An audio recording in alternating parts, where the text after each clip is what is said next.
How could fallen angels have had sex with earthly women if they are sexless?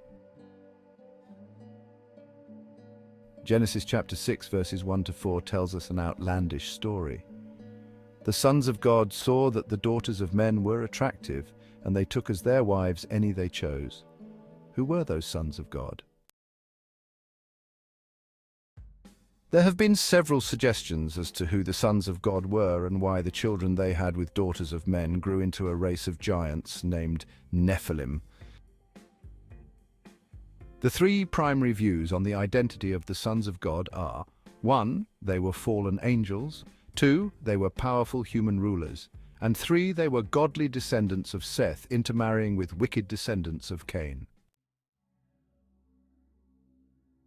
Giving weight to the first theory is the fact that in the Old Testament the phrase sons of God always refers to angels, as seen in the book of Job. A potential problem with this is in Matthew chapter 22 verse 30, which indicates that angels do not marry. The Bible gives us no reason to believe that angels have a gender or are able to reproduce. The other two views do not present this problem. However, the weakness of views 2 and 3 is that ordinary human males marrying ordinary human females does not produce the offspring that are giants or heroes of old, men of renown. Further, why would God decide to flood the earth if he had never forbidden powerful human males or descendants of Seth to marry ordinary human females or descendants of Cain? Such a prohibition from God would have been ridiculous, as in those days the population consisted mainly of the descendants of Seth and Cain. Prohibiting children of Seth and Cain to intermarry would have violated God's own command to be fruitful and multiply. Even if that was the case, where did giants come from? If normal human male and human female had normal sexual relationship.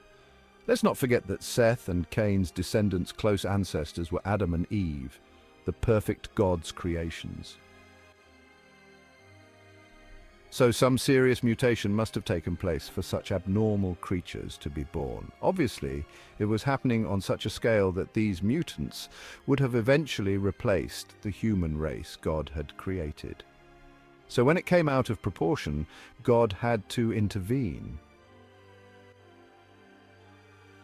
So God decided to exterminate all the earthly inhabitants. To justify such a harsh judgment, there must have been a very good reason.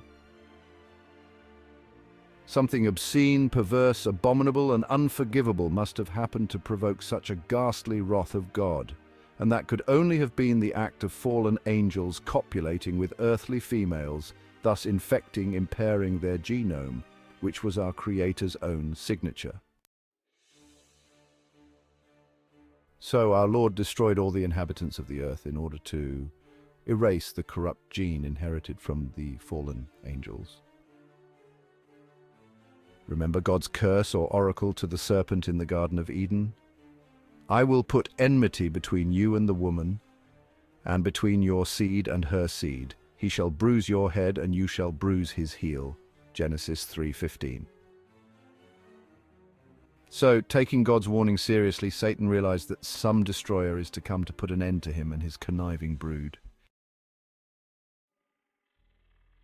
In order to prevent this from happening, he sent his fallen mates to earth with the mission to destroy or contaminate the seed of a woman, so that God's promised punisher of Satan would never have a chance to be born. These intelligent, perfect beings are far more superior than humans, and it is quite plausible that they are capable of altering DNA in one way or another. They do not possess the ability to create, but definitely are capable of causing harm or damage.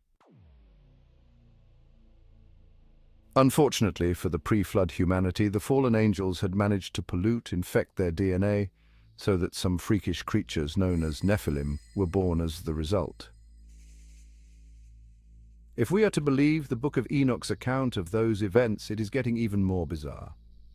Chapter 7 tells us, "And they began to sin against birds, and beasts, and reptiles, and fish, and to devour one another's flesh and drink the blood."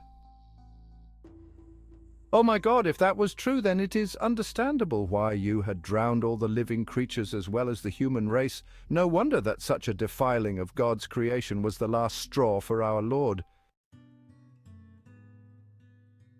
As previously noted, the weakness of this interpretation is that Matthew chapter 22 verse 30 declares at the resurrection people will neither marry nor be given in marriage. They will be like the angels in heaven.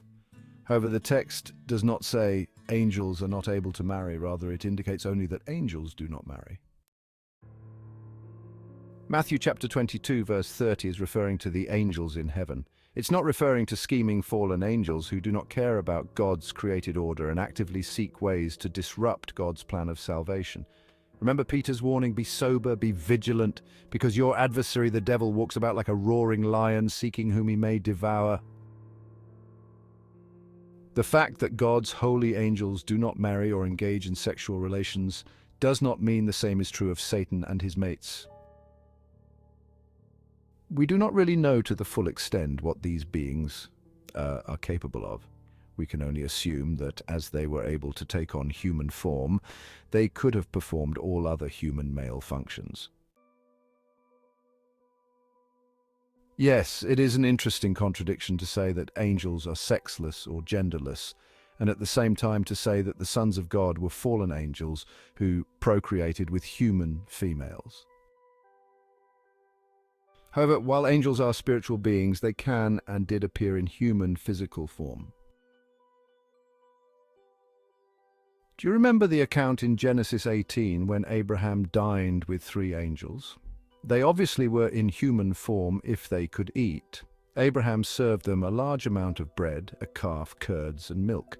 To be able to consume all that, those angels must have had all the internal organs needed to digest food and then to rid of the waste.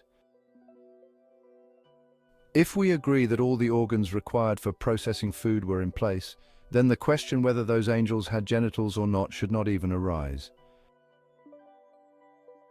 The same angels became the subject of homosexual desire and were nearly raped in Sodom and Gomorrah. Surely they looked and acted like normal human males. Why do the fallen angels not do this more often? It seems that God imprisoned the fallen angels who committed that despicable sin of copulating with earthly woman. He had probably restrained the rest of them in such a manner that they dare not repeat such an abominable act ever again. Earlier Hebrew interpreters and apocryphal and pseudepigraphal writings are unanimous in holding to the view that fallen angels are the sons of God mentioned in Genesis 6:1-4. This by no means closes the debate. Every scholar has his viewpoint on this controversial account.